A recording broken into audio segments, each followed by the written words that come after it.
So I just have a question for the anti-feminists and MRA types. Fede just mirrored a video by a woman, anti-feminist, and she's just talking about how it's never done anything for anybody, and we should just it's like we should be colorblind. We shouldn't worry about well that's not ever how it's worked. I think, and I've been politically active, and it doesn't matter if you're fighting for a living wage or there should be a public park or there's some weird old rule you want to change or whatever. You have to join together. The feminists and the unionists, all these people join together on these issues because there's an overlap. And you want to talk about no, feminists are just out to make a woman-dominated society. Well, they have a long fucking way to go, don't they? So I would just like to, if you want to be taken credibly, you tell me it's never done any good. See, I say you can't just go, somebody comes along and is a bigot, you can't just say, well, just be a better person in general. They could be a saint. They could be sending their kid to school, working 5 jobs. They could be a saint in a million ways. They don't just need to be better generally. They need to stop being a bigot. You know?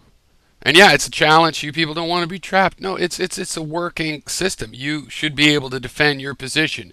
Go back some period of time. How far do you have to go? Because there's sexist metaphor and framing in Western writing going back to the Greeks.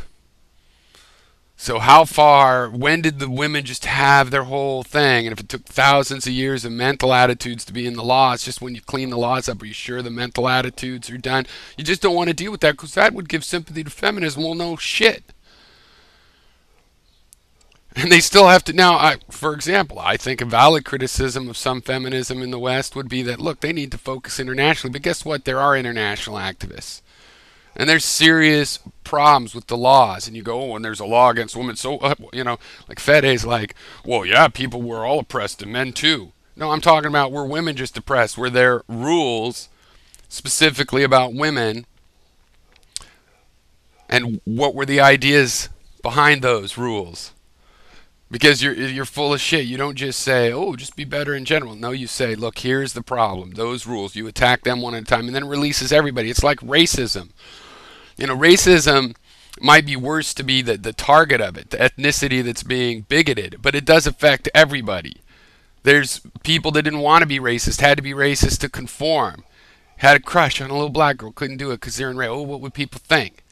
We all free each other when we free those most obviously repressed. This is how you break free the logjam in social situations. You free others, the freedom does come back to you. You say, oh, just never know. We just have to be gender blind. Well, this is an area where that's not even possible. MRA activists and to a certain degree anti-feminists bitch about things that really are part of nature. Like the woman gets more decision about to have the baby or not. That's because if she decides to have it, she has to have it in her body for 9 months. If we can move it over to you and she says, I don't want it, and they put the zygote in the man's body, okay, you have the choice to do that, all right?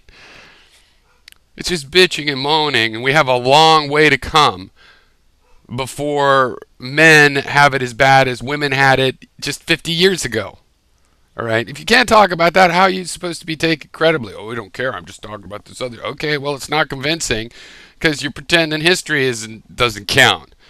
That was then. Now the pendulum has swung the other way.